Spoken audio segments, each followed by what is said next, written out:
Well, should we dive in, Maryann? Yeah, I think we should. Okay, great. Well, I'm really honored to be here with you and be able to have this conversation and share about your amazing work. And so I'd love to dive into that. And I noticed on your website you use the term intuitive medium to describe yourself.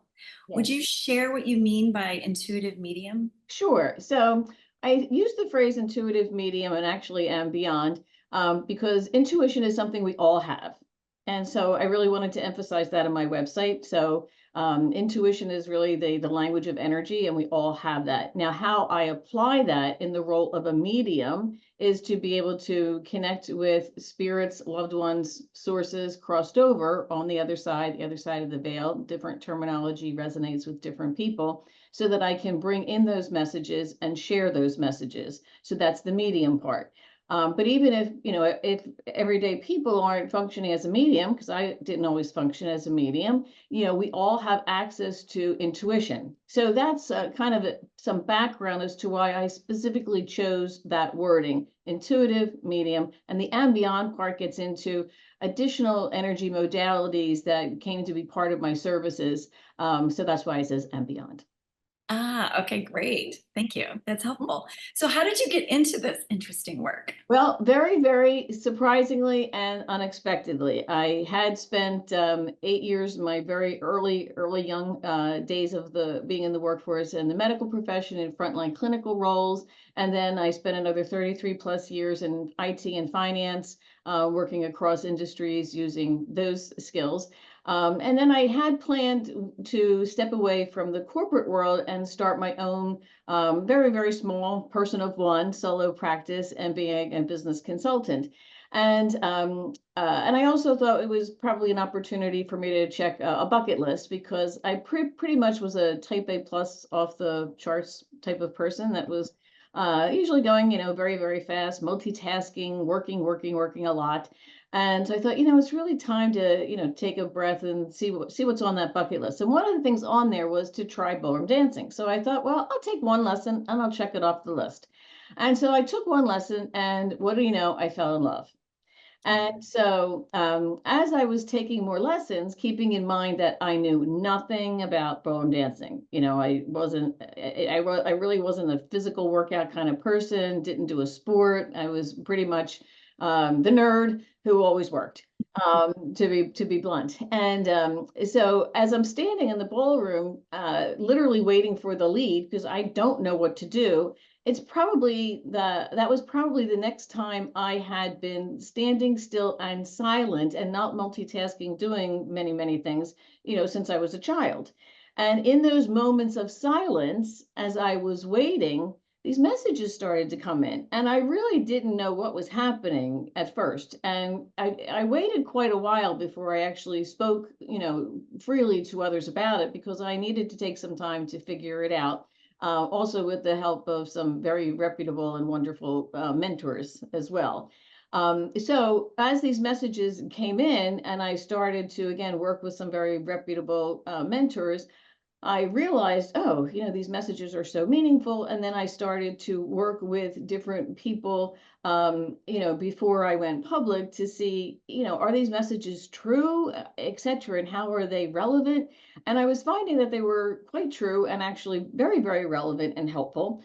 So I kept furthering my skills because I felt quite a strong, and certainly still do feel quite a strong ethical obligation to accuracy, as accurate as a human being can be. I'm always going to be a human being, so I'm never going to be perfect, but consistent pretty much with my work ethic and whatever type of employment or work I've done.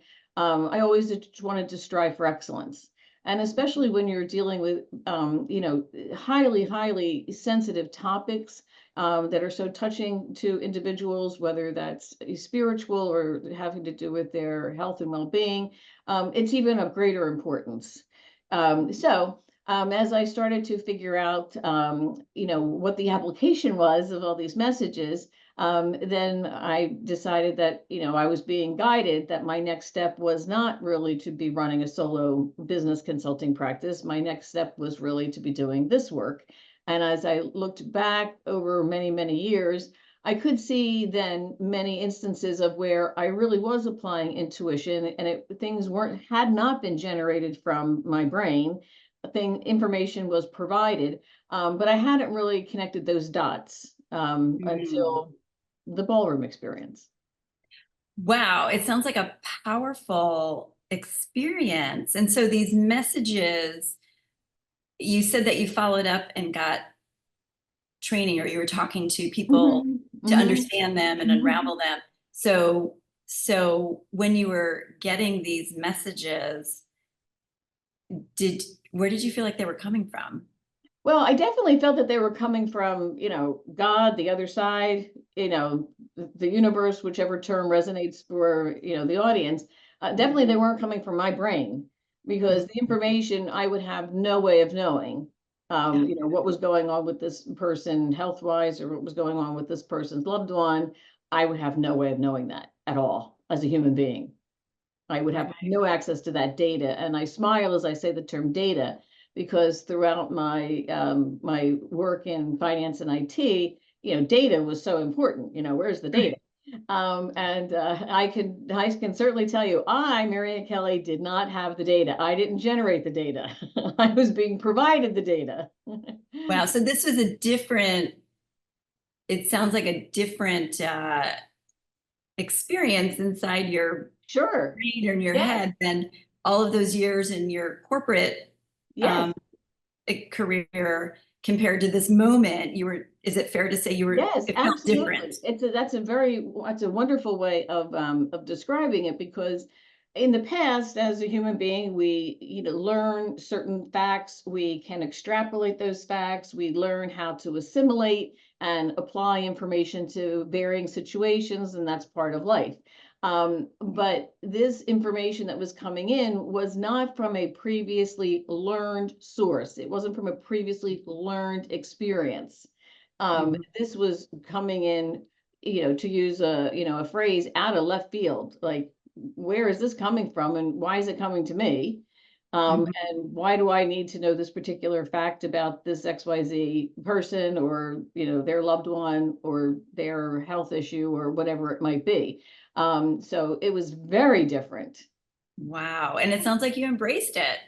And you said that you talked to mentors and people to learn more about what these messages were. Did you get training from these people before you Yes, I did. started? I chose to do that, Okay. because of the ethics involved. At least that's how I felt so strongly about it.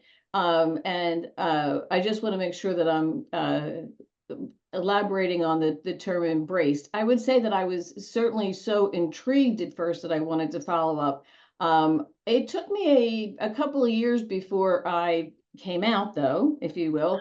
And that's because, to tell you, number one, I was afraid, because I had come from a very humble background and worked hard to, earn a place in my career.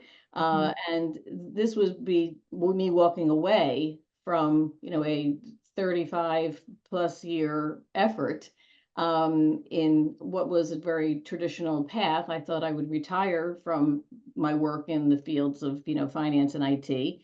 And for me to walk away, that was a huge decision, that would be different than what I had agreed and planned with my family. But I did, because it was so compelling that the more I learned, not only the more intriguing, but the more that I learned, the more fulfilling it became, not only to me, but also to the people that I was working with. Mhm.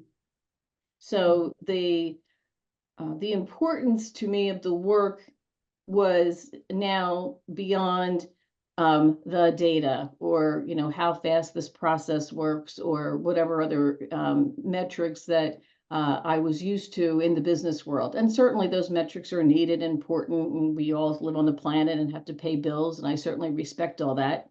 And Mhm. I'm grateful for the experiences that I've had. I'm just explaining that this is a completely different type of fulfillment where we're not talking about, profit and equity ratios. We're talking about, a person just getting such an amount of peace or calm from getting a message from a loved one. Mm. Mhm. Very different work. Very different work. Yeah. So could you say more about your work and the types of services you Sure. offer? So I started out with services connecting with loved ones crossed over because that was the nature of the information that first started to come. And then that quickly started to evolve into other information regarding that person's health. So then I added a service and I called it holistic health readings. And in parentheses, I put medical intuition. And I'll explain that. The reason I'm very deliberate about the terminology that I use because it's very important to me to be very clear as to what I am providing. So I use the term holistic health because I'm using information from a variety of sources Mhm. that are traditional, non-traditional, etc. And also, I want to be clear that when I use the term holistic health, I'm trying to differentiate that I'm not purporting to be a physician. Mhm. Okay, in that capacity in any way. So I'm very clear about that. So I started out with the two readings, spiritual ones to connect with loved ones crossed over, and then the other one was holistic health or medical intuition. And then in the process of doing those readings, past life information was coming through. And then clients were asking me, oh, can I have a whole reading, just focusing on past lives because that was providing valuable information explaining why they were in certain patterns repeatedly that they didn't want to be, etc. So then I added the service past life regressions. And then people started to ask, well, I'm having a problem with my home or where I'm staying, and I feel that there's something going on. Is there a way that you can clear the property or clear the home? So I added that service. And again, all this was, I would say, under the guidance of what I was getting from divine sources, because these opportunities evolved. Okay, I wanted to clarify that. So when somebody says, hey, can you clear my Mhm. home? You felt capable of doing that because of the guidance you were getting Because of the guidance and the training.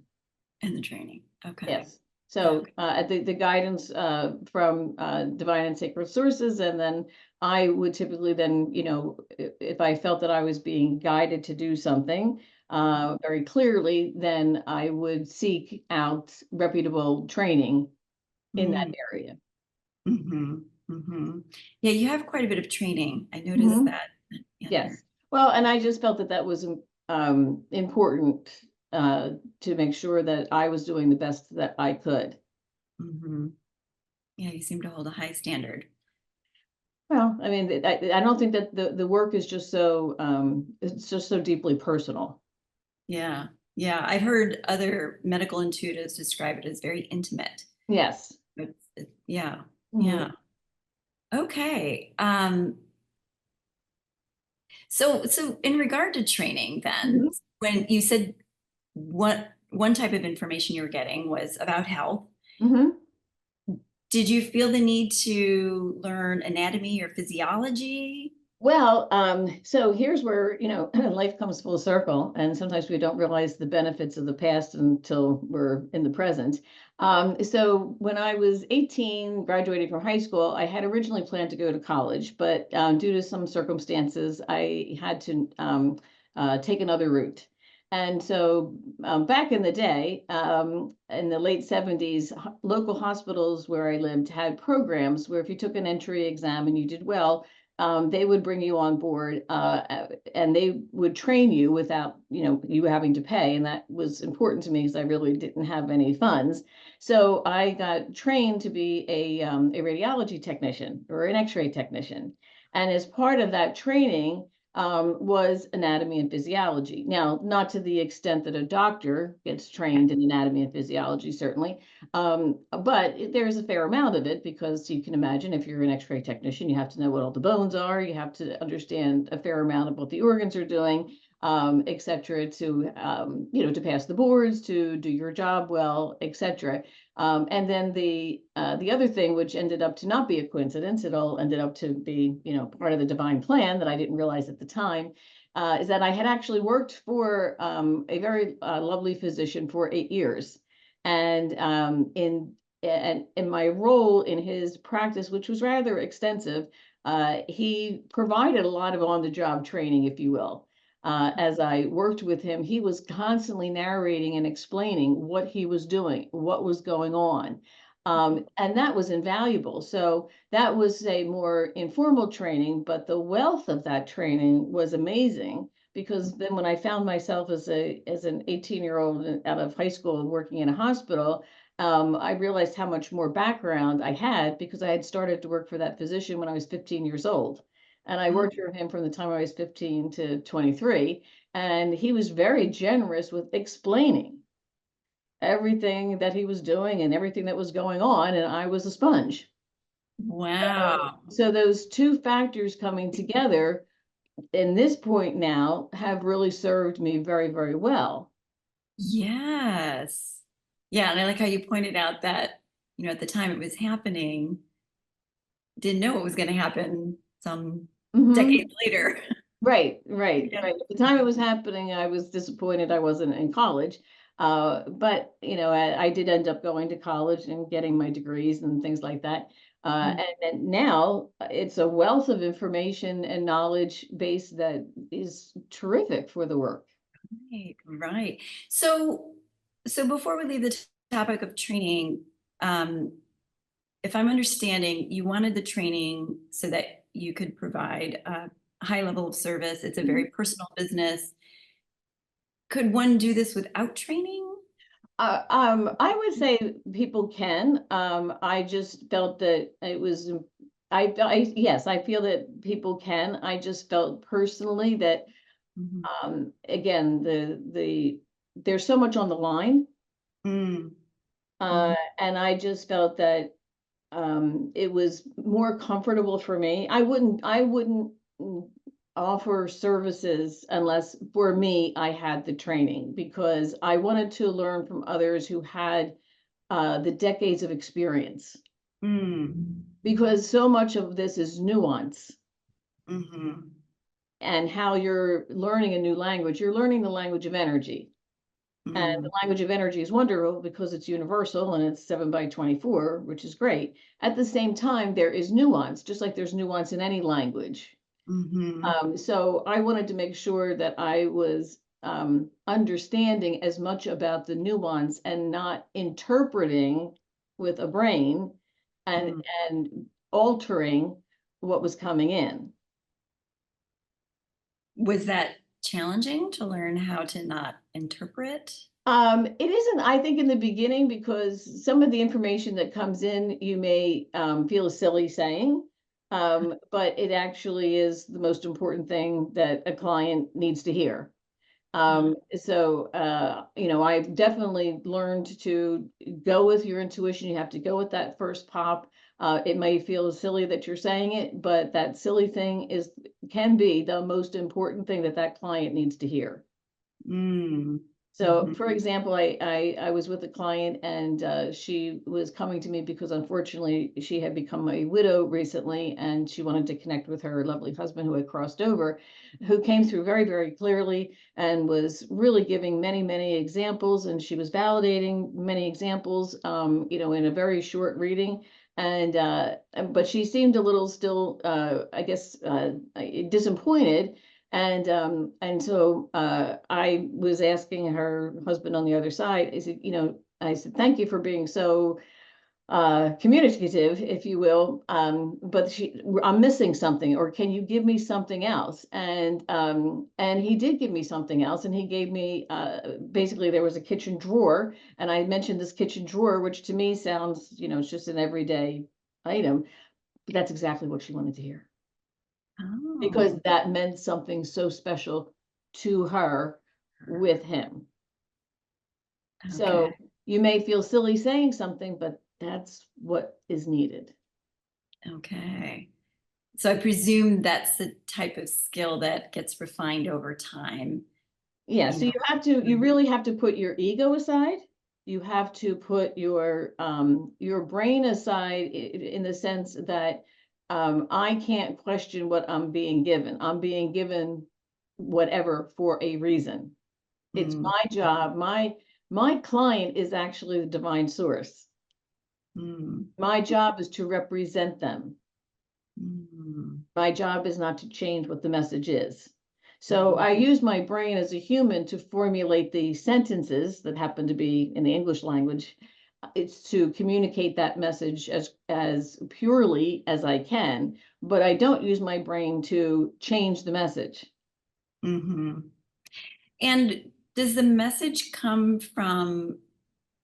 a from your perception from a different source depending on the type of reading you're doing? Where do you think the messages are coming? So in the mediumship Mhm. example you just gave, it sounds like you were connected with the deceased husband. Mhm. So are there different sources of information? Well, so as a common denominator, I would say that it's important that as a medium that you're always working with only divine and sacred sources and not the dark side, because that can come up, which is another reason why I wanted the training. Okay. At any rate, so yes, from different sources. It's important that I mention that all the sources that I work with, they have to be divine and sacred, and that could be a whole topic in and of itself. Um, so yes, I can be connecting with a certain loved one. In this case, this woman's husband. Other loved ones can come through. I also, everything, of course, is from the source of God, we'll say. Um, at the same time, I do find that I have developed very good relationships with what I call my divine and sacred guides that have specialist roles to help me with certain types of readings. If I'm working with somebody that is um, dealing with certain types of conditions. There are certain guides that have identified themselves to me, that's a source to help gain additional clarification. Okay. Okay. So these guides, how Mhm. did they first come to you? How do you know they're guides? Yeah, so that's an interesting topic. So as part of the training that I went through, now I'm going to just say again, everything's to me is coming from God. Okay. Okay. Um, and then there are, divine and sacred sources that are part of God. That's the way it works and how I understand it. I'll put it that way, how I understand it. So, um, it's almost like if I got used to your voice and I picked up the phone before the days of caller ID, I would just know it's you, right? Because I know your voice. Okay, Okay. or your child or whomever, you know that person's voice without them having to say who they are. So Mm. in readings, I kept getting, gee, for X type of information, it's always coming from this voice. Oh, Use an interesting. analogy. For this kind of information, it's always coming from this voice. Isn't that Okay. interesting? And then as I started to need more information of a certain type, then I would ask that voice, okay, I'm in this situation now. Can you help me? Because I'm dealing with somebody who has suffered through a lot of abuse and connecting with that loved one is so important, et cetera, et cetera. So I started then to correlate, oh, I'm always getting this voice, when it's this topic or this type of information. And that this has become extremely helpful because Yeah. it's much more quick, it's much faster now Mm. for me to get the information and to assimilate it. Faster because you're asking that voice, or Oh, how well, does? and I can identify.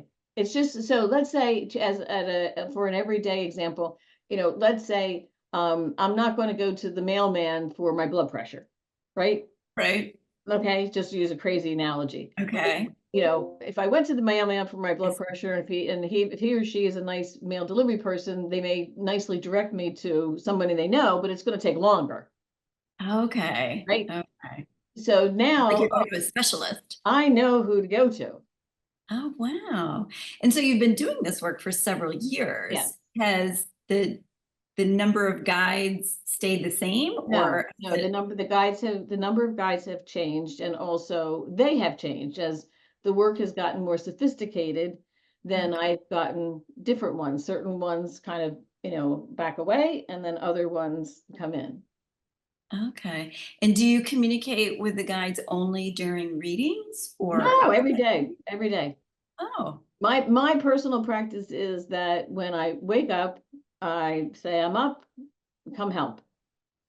oh, And like all throughout the day, regardless if I'm going to the grocery store, just you know, come and help.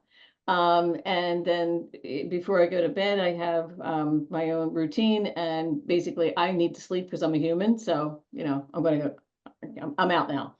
But if you had talked to me about this several years ago when I was in the trenches of the business world, I would be like, this is crazy, totally nuts. And I'll be the first one to admit that about myself. Uh, but but now life is so much more fun, and so much easier when you have a team that their whole job is to help you. right.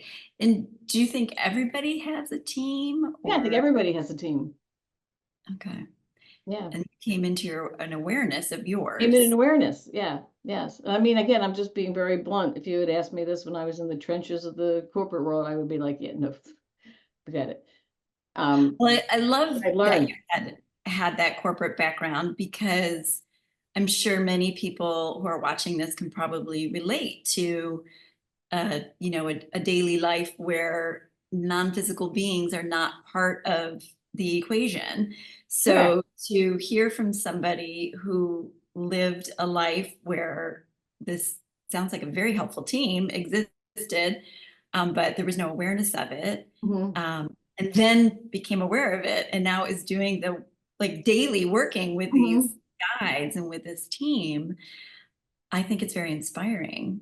Yeah, and I mean, when I look back, I'm very, very fortunate that I feel as though I had a very fulfilling, successful career in business. I'm not saying I was the CEO of anything, but in my own right, for my own path, I feel I was very blessed. I feel I worked hard and I was compensated, very, very well. Um, but when I look back, I now realize, yes, I worked hard. Yes, I studied hard. Um, but when I look at the key successes now, I was often really guided towards the better answer. Mm. Mhm. And back in the day when I was in the throes of my career, if you had asked me, well, what's the key to your success? I would have said, I was blessed with some good brain cells. Thank you. I really worked hard to apply them and study hard. And I worked hard. That's would have been my answer. And I collaborated with people, of course, too. But now I would say all that, but I would also say, but there's also this other factor coming in. And what helped me realize that other factor was when I sheepishly and I admittedly started to initially tell people that I had known, because I was like, oh boy, that their reaction is going to be, whew, they're going to write me off pretty quickly. And to my surprise, many did not. And Oh. and these are, people that have esteemed positions. And I said, you don't really seem to have the reaction I thought you might have. And they said, well, I'm surprised you're a medium, but I'm not surprised about the intuition thing. And I'm like, what do you mean? And they're like, well, see, you couldn't see yourself in certain meetings where, everybody's kind of going off here, going there. And, you would be just like, well, why don't we check out this, or I'll check out that. And I said, how did you know to check out this or that? And Uh, I didn't perceive that. And in the course of the rapid pace of the day, you're mhm, just running to get to that right answer as fast as you can get there. mhm. So I wasn't really thinking about, how that information came into my awareness. But Yeah, others were kind of puzzled, like, how come, I wonder how come that, came up. right. I would imagine many people are like that. I know I had experiences like that in my life too, where it was only, in recent times looking back, Mhm. Oh, that was just today I would say an intuitive Mhm. knowing to go in that direction. But I bet many people do go through their life having these experiences and don't pause to consider where that nudge is coming from, that inner nudge, to look at that, to go in Mhm. this direction. And so what you've done is extrapolated that, is emphasized that stream of information or intelligence that's coming in. Mhm. It Mhm. sounds like, probably to everybody every day, and people are Sure. taking moving on their gut feelings. But now what I'm seeing is this demonstration in the work you're doing, emphasizing that stream of Mhm. intelligence. And Yeah, so, I think that, if I had said, back in the days when I was in the corporate world, well, it's just a gut feeling, that doesn't really command the respect because, well, where's the data? right. Now, now when I talk to business people that come to me for mentoring in the business world, because I've been in the business world and now this intuition thing, and now how I frame it is, you know, look at it this way. There's this thing called energy, and when things are aligned, they start to feel right. Mm. So that is a data point. Oh, that's a great way to frame So it. that is a data It's point. a data point. Oh, that's fantastic. So it's not just a whimsy feeling, like I like the pink dress or I like the brown suit. Okay. And not to say that those things can't be fun to think about. But when you're in a situation, what I used to call for myself and others out of the box thinking, I had some good out of the box thinking moments, as so did my colleagues. But now it's like, well, where did that out of the box thinking come from? Mm. So let's Mhm. use these terms that the business world's comfortable with. I'm really comfortable with out of the box thinking. I'm really comfortable with market disruptor. Great. And you know what I'm going to tell you is that market disruptor and that out of the box thinking, the common denominator is intuition. Mhm. Mhm. I realize that now. Right. So when I work with hardcore business people that really, quite frankly, couldn't give a damn about whether I'm a medium or the energy worker or whatever, it's like, how do I navigate the business world?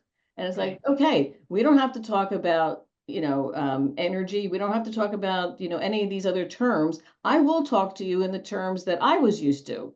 I'm just going to Right. tell you where it came from, and then you can harness it because harnessing it is the application. Right.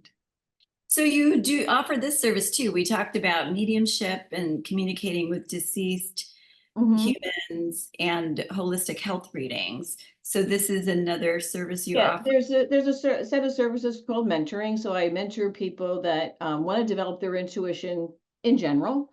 That's one. The second thing is I work with people that want to develop their intuition to the point where they want to provide a service similar to Mhm. what I do, or maybe another set of energy or intuition related services. And then the third one is I mentor people that might really not have any interest in, they may not have any interest in the holistic space, Mhm. but they are intrigued about my business background and doing this now. And how did you meld those? Because I Mhm. want to be able to meld those. And then depending upon the person's belief system, I try to meet people where they are. Mhm. And so depending upon their belief system and where they are, I will adjust the terminology that resonates for them. Mhm. Because the point is for me to share information in a way that obviously is going to be helpful for them to use it to replicate it. Right. Right. Okay, great. So I wanted to ask you about a reading. So Yes, maybe we can pick one type of reading, sure. a holistic health reading. Mhm. And do you have a process? What is it like for you to conduct a reading? How do you go about that? Sure. So the way that I go about it is I would say that I scan the person Okay.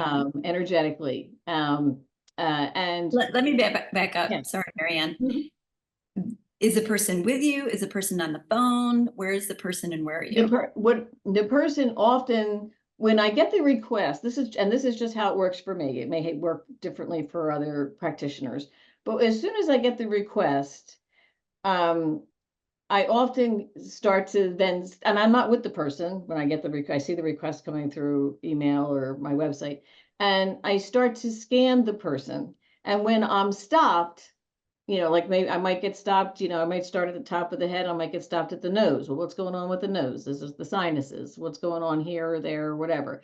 And then as I keep going down, I may keep getting stopped at different places. Mm. And then I scan further. And then I ask, I'm constantly asking, what are you telling me? What are you telling me? Okay. Okay. This is And you talking to energy, so to speak. yes, The person is not with not you there. somewhere Now else. they may be, but I'm just telling you, often when I get the request, this is what happens. Now, Right. let's say, I've done some work in holistic centers where, the person who just, signs up on a sheet, I want to come in for a reading and, I'm not Oh, sitting in an email, right? And they just pop in. And so then I'm scanning them, okay. live right there.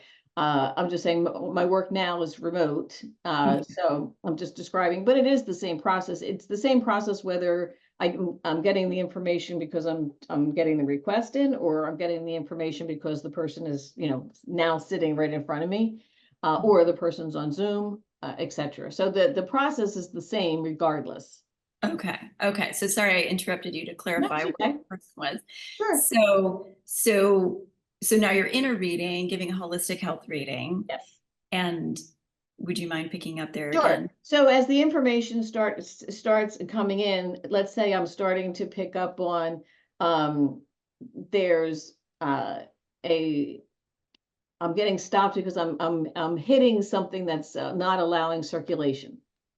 Now, so I'm not a doctor, so I don't diagnose, but I'm hitting something that is impeding circulation, and so is that causing swelling? Is that thing that's impeding inflammation, circulation?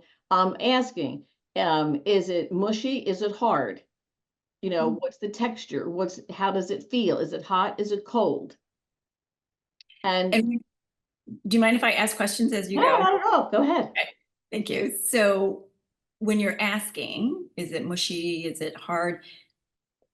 What kind of response are you getting? Are you So getting yeah, I mean, so I'll either get the sensation of, hot or cold.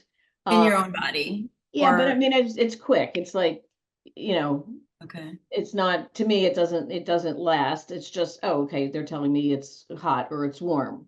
they're being your guides. Yes. Yeah. Okay. Guides, God, whomever's giving me the information. Yes.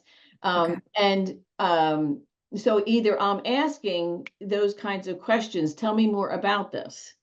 Or if I'm not asking, sometimes they're just feeding the information. Something is blocking this. It's hard. It's not, and then I'm asking, well, is it the thing that's blocking it, is it vascular in and of itself? Does it have its own vascular supply? Or is it, a piece of bone? Something Mhm. like that that is not super vascular compared to what you might think of as a vascular mass or something like that. And I can so, see where your medical, sorry, I can see where that yeah, medical information yeah. from long ago is really handy. Okay. Yes, yes, but my communication then to the client is, I would suggest that you follow up with your physician, Mhm. because the difficulty that you're having could be because something is impeding circulation in this area. But now it's time for your doctor to be involved to further diagnose, check on that, investigate that, etc. Right. So I had a case where a lady, when it was winter time and where I live, and so she was fully covered except for her neck and her head and her hands. Everything else was fully clothed. And I said to her, I'm really picking up that there's a lot of almost like perceived bruising. And I said, is your back all bruised? And she said, yes. And I said, did it get worse like overnight? And she said, yes. And so what I was picking up on was she was having internal bleeding. Oh. And so all these blood vessels were breaking, Yeah. at the skin surface. Now, it's not me. I didn't say you're having internal bleeding because I can't diagnose. Hmm. But what I did say to her is, I said, I really think that we should stop the reading because I really think you should, the next best step for you right now is to really contact your physician. And I said, if you don't mind letting me know later, when things are settled, what happened, that would be great. Mm. And so she got back to me about, that they had found internal bleeding and, this was, a problem. And now that not every case is this dramatic. Yeah. It's not. Yeah. But I'm just, But I really appreciate that example because it demonstrates the value of what you do, of your work. yeah, but I mean, not so, but I'm just being clear, not every case is Yeah. that extreme. Yeah. But I guess the other important factor is listening to the information I'm getting. So the information that I was getting was ask her if her back is all bruised and Mm. and she needs to get to the doctor like now. Wow. That's clear. Yeah, I that's like that's clear. clear guidance. That's clear. And So so when a client books a session, requests a session, mhm, sometimes you get immediate, sometimes sometimes you get these immediate impressions when you do a scan. Um, what about the level of information a client provides you? So before you start a session, have they given you a whole bunch of detail about their situation? it depends. I don't require any information. Okay. There's when people register for a session, there's a form. I over time I learned to offer a comment section if they want to provide something. Okay. Because what was happening is that they would schedule for the session. This is before I offered a comment section, but it's optional. You don't have to say anything. And then I was getting all these emails. Oh, okay. Okay, so then I was, it was just from an administrative function. I'm like, now I have to match the reservation with, all these emails. And so I don't require any information, but people sometimes really want to provide something, and if they really want to provide something, they can use the comment area. And does that affect you one way or the other in terms of the information you're getting for them for the reading, whether they gave you a whole lot of information or zero information? Does it affect your Well, reading? so that's a great question because sometimes, so let's say we'll take an extreme. Somebody gave me almost a book of information, pretend, Yeah. and the information that I'm getting has nothing to do with that book Hmm. because what they really want me to tell that person is XYZ, which is coming at the heart of a matter that they were not planning to address at all. Now, this is a very extreme example, but the reason I'm using it is because it's so important that I honor the information I'm getting. Yeah. Because when I bring it up, and I will certainly be respectful and say, thank you for providing all that. I said, I have to tell you that this is the information that I'm getting that I'm supposed to address for you today. So I'm not intentionally ignoring Mm-hmm. what you've said, but this is, and oh, and sometimes, what they've mentioned, I do get to, it happens to dovetail into what I'm getting, and sometimes it may not. And if it doesn't, then I really just say, well, I got to as much as I could in the hour that we had, or the time that we had. I said, the prioritization that I follow is not what I determine. The prioritization of what I follow is what I'm getting. Mm. I love that. And I'm happy to have another session if there other information comes in about the additional content that you provided. Mm-hmm. But this is what came in, and in most people, because they're walking away with value, whether it was regarding certain items that they listed or not, they're usually okay with that. Mm-hmm. So I can see that it really doesn't matter if they give you a whole bunch of information or not, because I hear you saying you're answering to this divine intelligence, to Yeah, I your mean, I'm always respectful because right, right. there's a lot on their minds. Yeah, yeah, these are personal issues. So, and certainly, I will ask, is there anything you want to tell me about this? And if there is, then that's what I relay.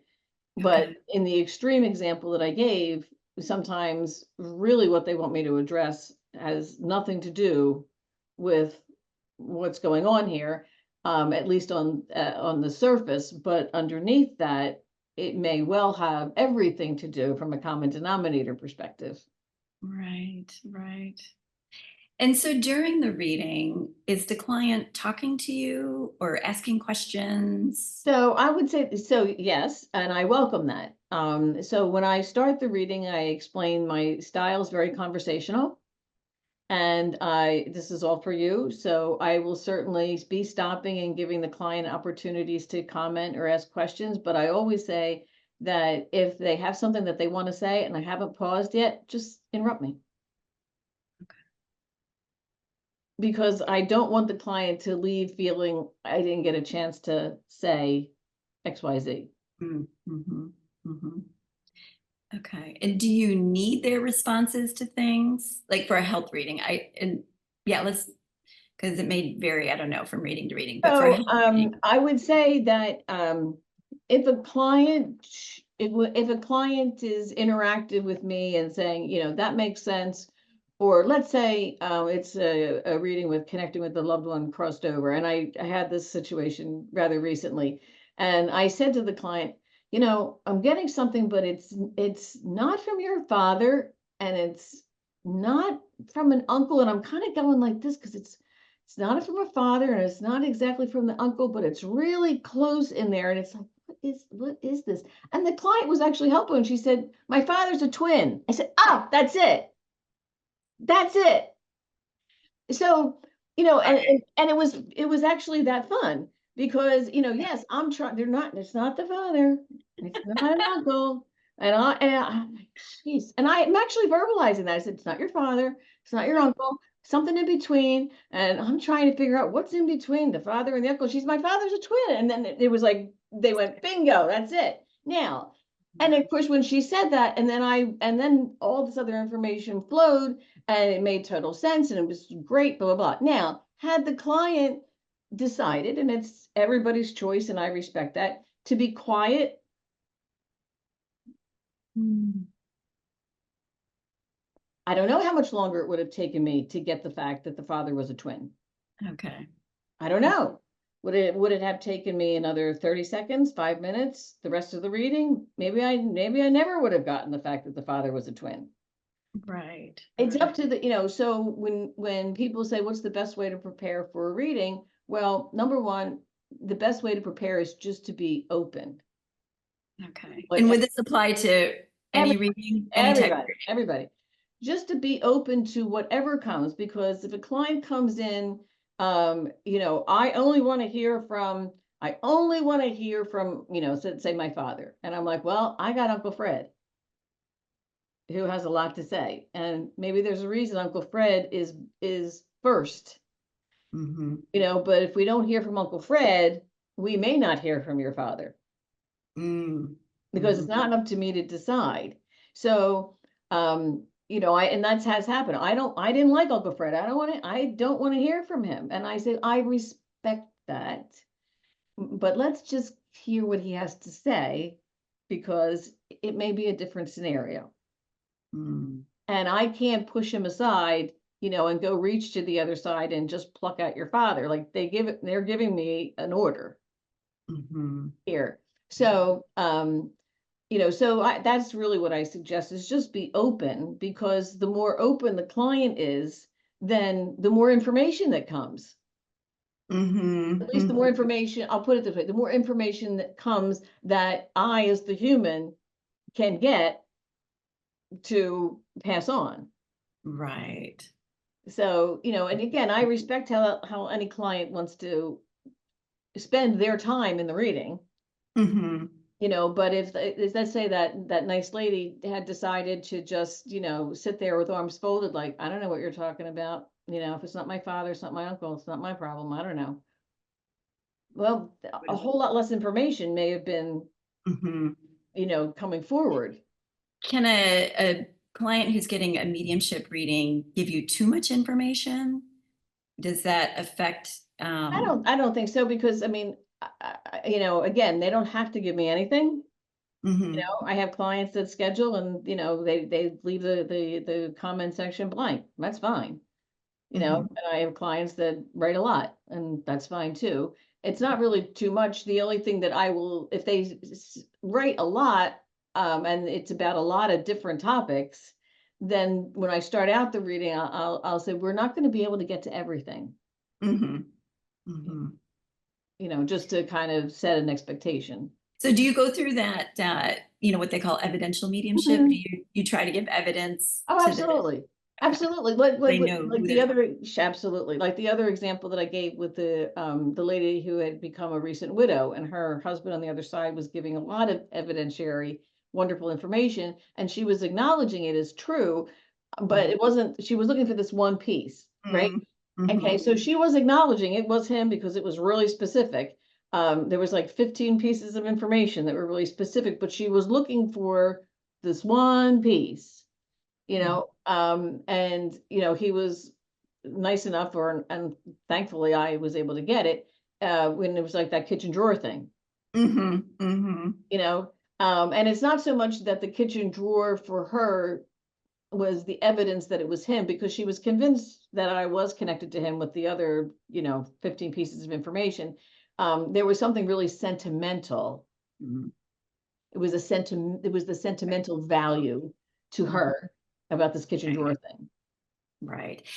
Is there any similar dynamic when you're doing holistic health readings in terms of a client who you're reading, you're giving them information about what's going on in their body? And does that ever happen in that type of reading where they might be like, okay, okay, and then you say something that they really know that you've like, oh, Mhm. she really is understanding my body, or Yeah. she Oh, yeah, really, that happens a lot. oh, okay, I mean, okay, that happens a lot, yeah. yeah, okay, Which I okay, think is, I think is important, yeah, yeah, because then it resonates with the right, client, and that's, the whole purpose. right. I mean, So, sometimes I'm sorry, no, go ahead. no, no, go ahead.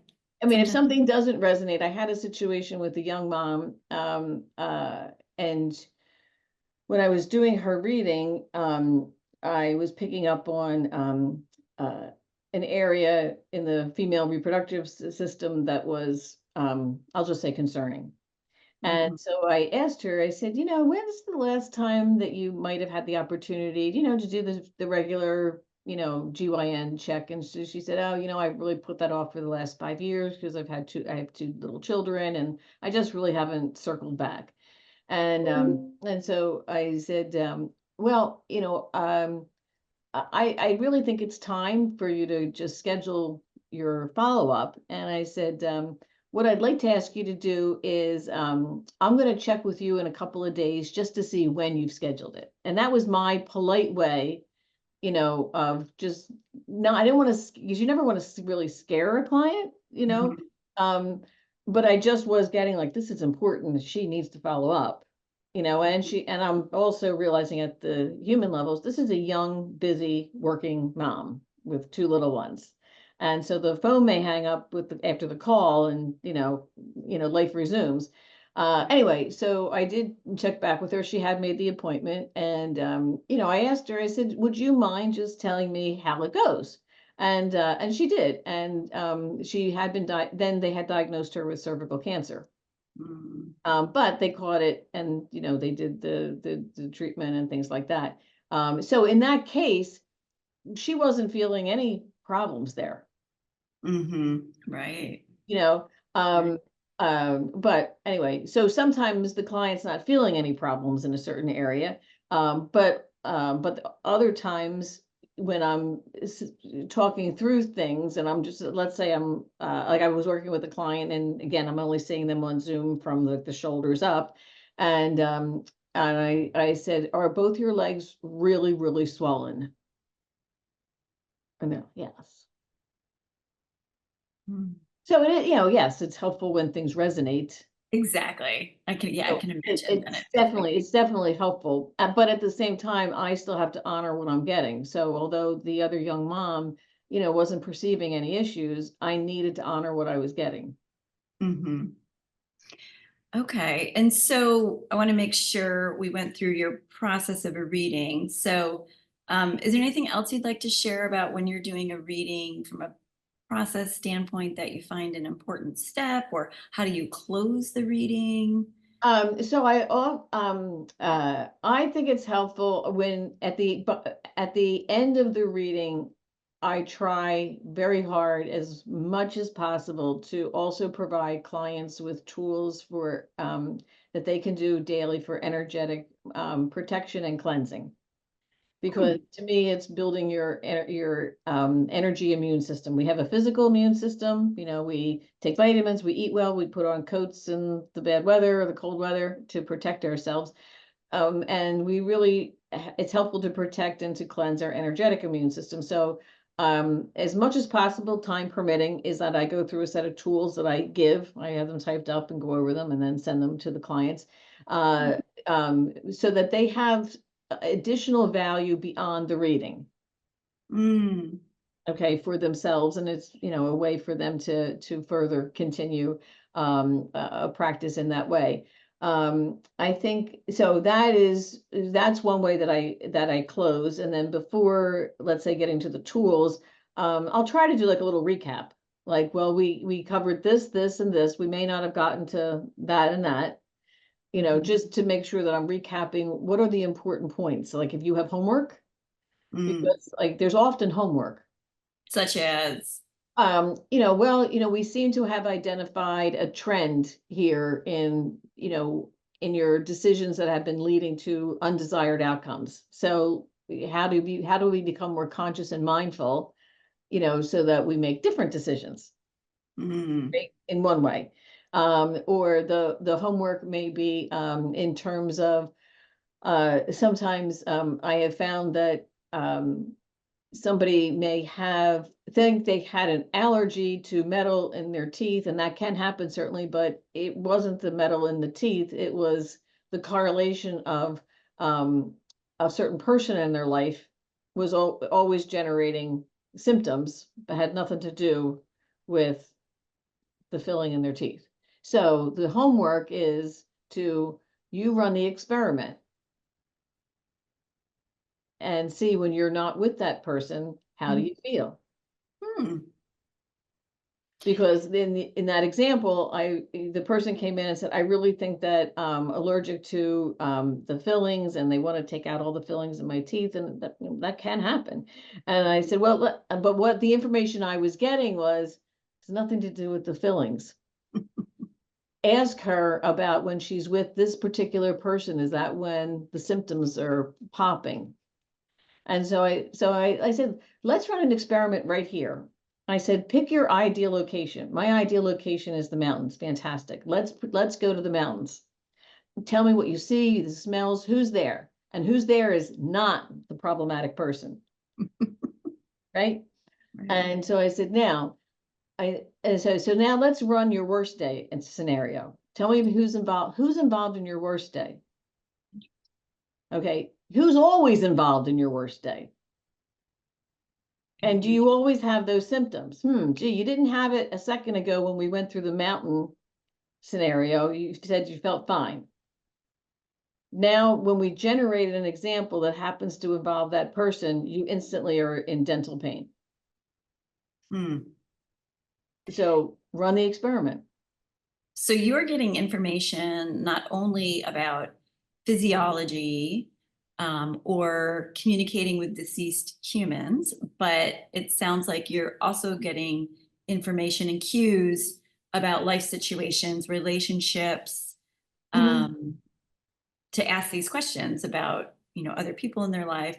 Does that extend to, do you also see uh, events in a person's life, or Sometimes I see events, past events. I tend to not strive to get into future events, and here's why.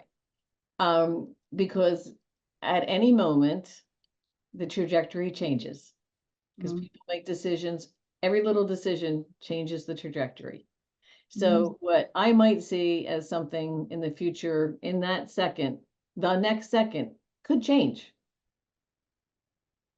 And the other thing, and so I tend to not really want to get into the future unless I'm really guided, like mm, tell them to be careful or look for this or look for that.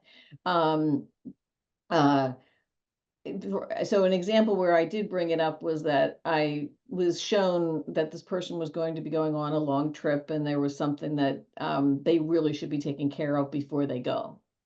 mm, Okay.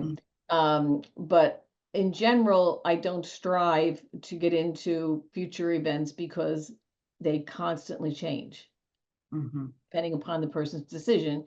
And when further questioned upon that, my answer is you determine your future events. I want to empower you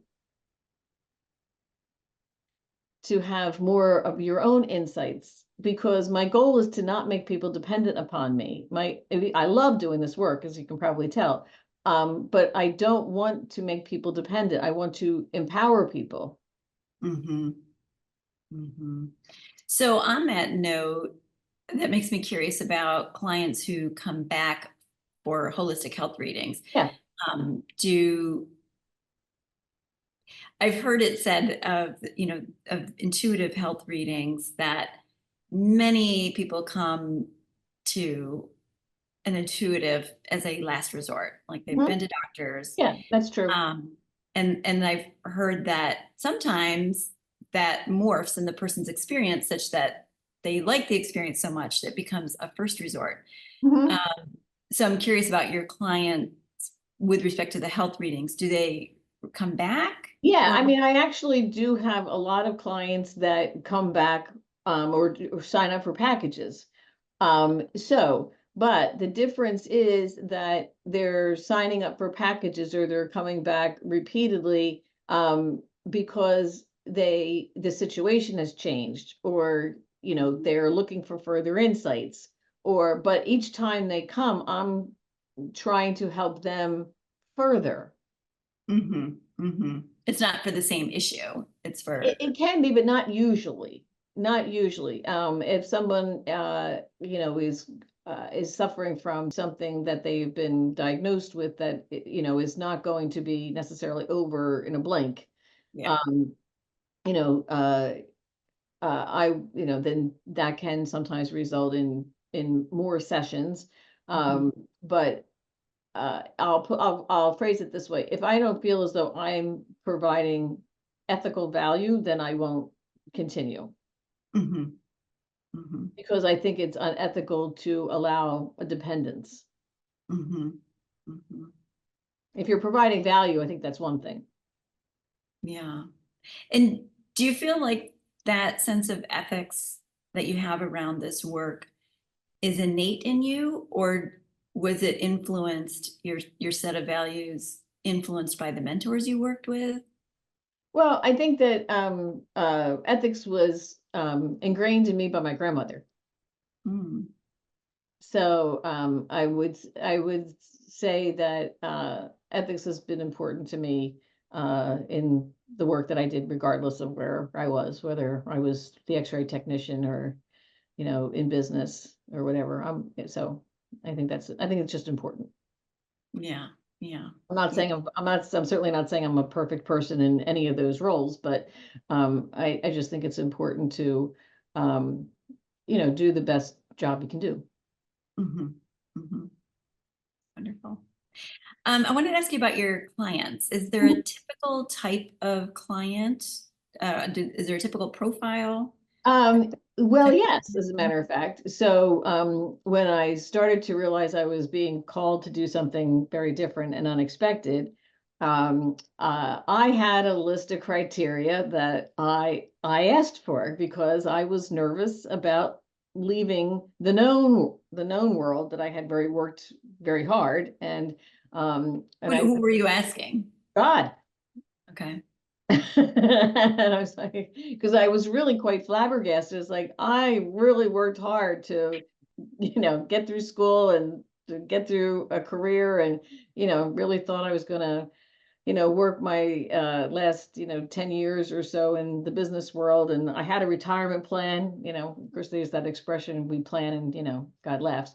Right. At any rate, so as I was concerned, my criteria were, if you really want me to do this work, okay, but please send me clients that I can truly be helpful to.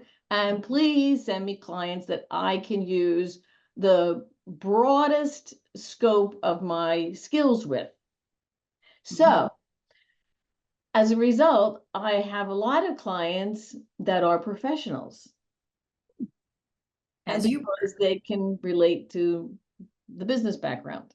right. So I have a lot of clients that, are in that, I guess, in that profile. Okay. And they are intrigued, when they read my website, and my old LinkedIn profile is still out there. You can verify me on LinkedIn in terms of where I worked and what I did. And so that actually works out very well. Okay. Yeah. I can see how you'd relate to professionals. Yes, because, I've been in the trenches, I've, been in the conference rooms and the boardrooms and the negotiations, understand the pressures of, that P&L sheet. Right. And like you said, you can speak that language. I'm sure make them feel comfortable. So, uh, and Okay. and because I came up through the ranks, so, whether you're a professional on your entry level working at the help desk in a call center, I can relate to many, many, many jobs along the way because I worked my way up. Mm-hmm. Mm-hmm. So, So speaking of clients, I think you touched on it earlier about preparation. Is there anything else you want to say about how a client should prepare for a session? I think that they should, again, besides being open, I think that's the most important, is to Mm. be open. The second thing is that, um, uh, sometimes I'm guided to tell clients in advance, make sure that you're not hungry coming into the session. Like having, eaten something, preferably something that's more stable on the metabolism as opposed to sugar spikes. Mhm. And the reason why is because you are doing energy work in the session. Mm, The client mm. is too. And Even if you're reading them. yes, because they're still doing energy work. So Okay. it's a three-way communication. So, I'm communicating with divine, tapping into them. So it's a three-way communication happening here. Okay. And, if the body is tired and hungry, right, then the body isn't going to be as up for the session. Okay. So, if when I'm guided to, then I sometimes will write to the client ahead of time, and just say, hey, you know what, I'm looking forward to your session. If you have an opportunity, have a little snack or, something healthy, like a half an hour before, bring some water to the session, we're gonna have some fun, because that's helpful. I like how it sounds case specific. If you're guided to with a If particular I'm client. guided to. So, Yeah. but to answer your general question, I would generally say that too. Okay. Okay. But sometimes I'm really specifically guided to mention that. Okay. Great. And to prepare if they have questions, that they want to ask, come prepared with their questions. Because just like if you go to any kind of practitioner, you don't want to leave and be like, oh, I wish I had asked that. Mm-hmm. You know, I can't So, I can get to everything. If you come in with 1,800 questions, I'm probably not going to be able to get to 1,800 questions, but right. you know, but come in and we'll get to as much as we can. Okay. So that relates to what we were talking about earlier in the process. You accept questions from clients as you're reading, and you're reading real time. Mhm. So, okay, that's great. Yeah, I mean, I can't promise I can get to every question. Right. And I sometimes, again, I may have to tell them, I'm being guided to go this way with the content, Uh-huh. not that way, where your questions are. Okay, great. That will help clients prepare. Yes. So I wanted to also ask you about your philosophy. philosophy about health. Um, Particularly, I've heard you mention a difference between healing and curing. Yes. So I think that it's important that clients understand that I don't have the magic wand. Uh, Okay. That have I witnessed wonderful healings happen in some sessions that I have been privileged to participate in? Yes. Do I determine that? No. I, Maryann Kelly, bring 100% to every session, but it's not up to me to determine what the outcome is going to be. So the best way for a client to prepare, is another way to answer that question, is they have to be willing to do the work. So it's not a passive thing. I don't sit here and have a magic wand and then you just sit there and be passive and I go, poof, you're better. Okay. Doesn't work that way. When clients are open, when they're willing to do the work that I'm guided to share with them, um, uh, when I am guided to call in certain divine and sacred resources, help, I have seen wonderful things happen.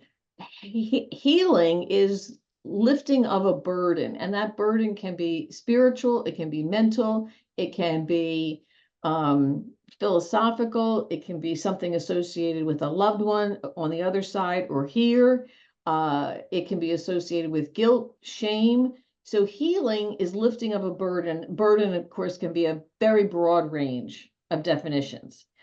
If you use the word cure, cure means done, finished. Now, in the traditional medical world, I certainly understand, having at least worked in some entry-level frontline positions, that when someone says, oh, you're cured, there's no more evidence of that disease. And I understand that. But in the energetic world, if I was to say I, Maryann Kelly, was cured energetically, well, that would be to say that the energy associated with me would be forever gone. And that's never going to happen.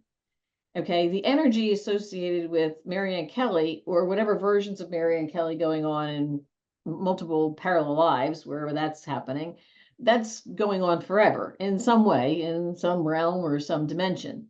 And I'm always whatever I is right now in this time and space, it's Maryann Kelly. In another time and space, it may be Ralph Smith. I don't know. That I'm always going to be developing. I want to always be developing. So I'm never going to be cured. I'm always going to be in the process of healing. I like that. All right. So with clients, I certainly understand at the physical level and mental level, right, that they are suffering.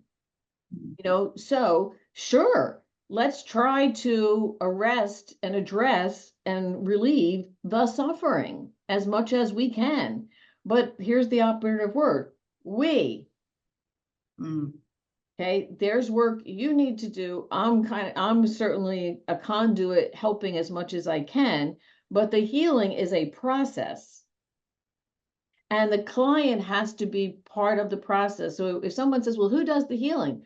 The answer I give often surprises people. I don't do the healing. You do. You do it. I'm bringing all the resources. I'm bringing the how. But you have to do the work. And sometimes clients are like, whoa, they're not up for that. Now, sometimes when people say to me, well, how come some people that you have had sessions with, they have these, wonderful healings and they improve and the pain goes away? And my best answer that I'm given is they've done so much work before they ever got to me. Okay, truly they have, that I just happen to have the privilege of being with them at the moment that they've done the work, divine and sacred is ready, and everything coalesces, and isn't it wonderful? So the best thing I tell people is be willing to do the work. Can you give an example of what you mean by the work, or what type of work you're talking about? Yeah. So the example that I would give is, uh, well, let me just use me as an example because I know me best. So, during COVID, we all had, uh, unplanned time, right? And so I had learned some energy techniques about, alleviating certain conditions. And I was born with a lot of allergies. And for 30 to 40 some years of my life, I had to get 3 allergy shots every 2 to 3 weeks all year round for many, many years because I was allergic to so many things. And so I decided during COVID, well, you know what, let me try to do this work of applying this energy technique and see if it alleviates the allergies. And so what do you know? Now it was like over the course of 9 months, I did this every day. I did a certain energy technique every day, and I don't have to get allergy shots anymore. Okay, so the I work did the work. energy techniques. Yes, it can be that. Now, another example of doing the work is if somebody is in a repeated pattern of bad relationships and they feel like they're constantly the victim. Mhm. Well, let's look at this from another perspective. Is there something that you might be doing consciously or subconsciously that's causing this repeated pattern? That's Mhm. another way of saying you need to be more aware so that you make different decisions. This is also doing the work Okay. to get a different outcome. Mhm. I can't change the decisions you're going to make. I can point them out, I can give you guidance, but you have to be willing to do the work, which may mean you standing up to, somebody or, making a different set of choices. So Yeah. it can be that kind of work. It can be the energy technique work. There's testimonials on my website, where yes, I have had the privilege of witnessing pain like just drip away from a client. Did I cause that? No. Was I a conduit, to ask for this help because this client was in such pain? Yes. Was I privileged to witness this amazing change? Yes. I mean, when someone says, well, why do you think that happened? I think it happened because that client had been doing so much amazing work on herself, meaning Mhm. surrendering, looking at the bigger picture, putting her ego aside. Mhm. She was having her own awakening long before she met me. Mhm. So the work we're talking about may include what I call inner work, Hmm. self-awareness, self-reflection, taking responsibility for choices, Hmm. as well as specific energetic work. Sure. It's a broad definition. Yeah. It's a broad definition, but um, I did have one client, that was adamant in the first 30 seconds. What do you mean you can't just fix it? And I said, I can't just fix it. I said, I can refund your money right now, but I said, no, I can't just fix it. Do you want to do the work? Mhm. He Well, that's did. And he did, and it worked out great. But anyway, I think that in terms of healing is an ongoing process. It's the relieving of a burden, and the burden can be a variety of manifestations. Um, Curing is, in the energetic space, I'm never going to be cured because I'm not divine. So I mean, until I get to that point of divinity at some point, maybe. But I mean, I'm always going to be evolving. right. Right. Well, thank you for clarifying Yeah. that. Yeah. Thank you. Couple other questions before we close. What have you gained? What insight have you gained since leaving your corporate career and doing this work as a medium and a medical intuitive? Well, this is the happiest, most fulfilling stage of my life. And I would say, and it doesn't have to do with my W-2 statement nearly as much as it used to. I would say that the everyday fulfillment is just exponential. Mm. And that there's so much more that's being communicated that's all around us every day that I never realized. Mm. And so not only what's being communicated, but there's just so much more beauty that's just all around us in all these different forms. And, the other thing that I realized is how much more alike we are than different.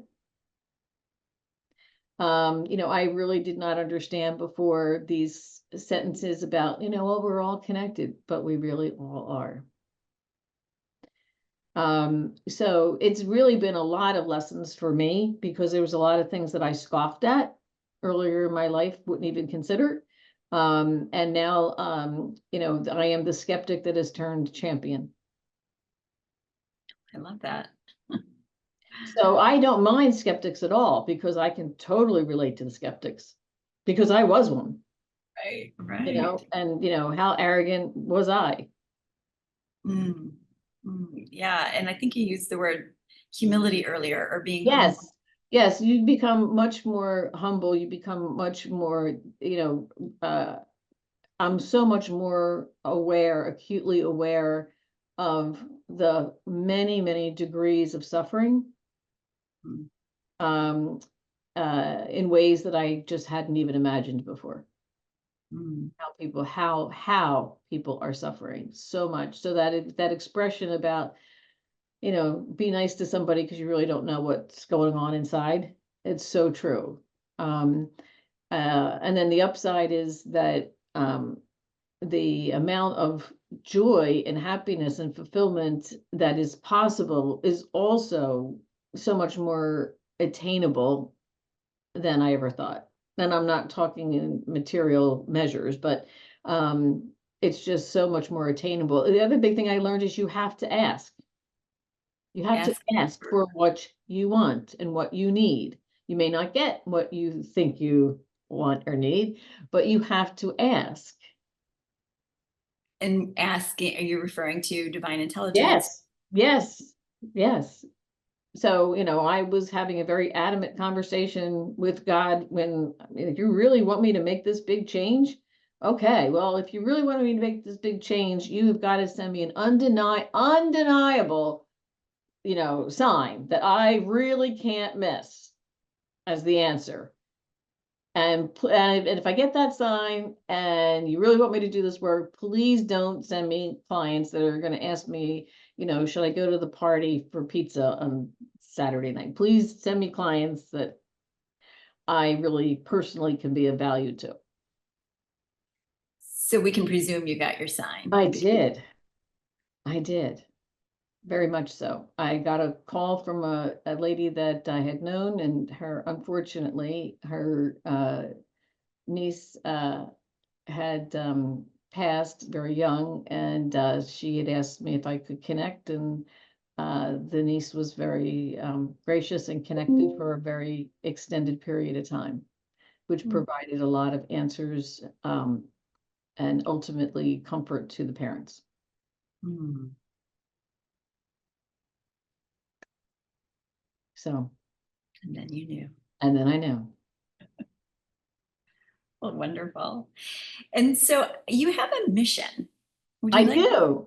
to I share do. your I mission? am. I'm actually going to share my screen because it's a couple of sentences. So, my mission is only positive energies for the greatest good, highest purpose, optimal healing, comfort, closure, and respect are to ever be in these sessions as associated with divine wisdom.